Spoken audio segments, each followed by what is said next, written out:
శ్రమ దినాల్లో 40 రోజులు పఠిస్తున్నారా? ఉపవాసం ఉంటున్నారా? మంచిది. ఉపవాసం ఉండటం ద్వారా మన శరీరం బలహీనపడుతుంది, కానీ ఆత్మీయ జీవితం ఎంతో బలాన్ని పొందుకుంటుంది.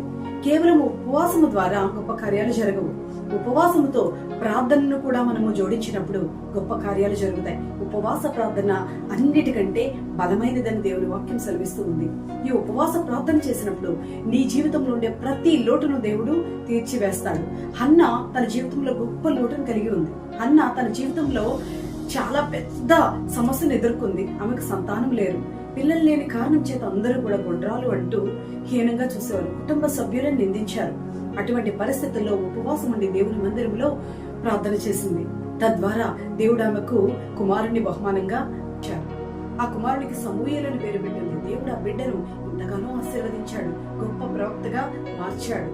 దేవునికి మనుషులకును మధ్యవర్తిగా సమూయేలు ఉన్నాడు.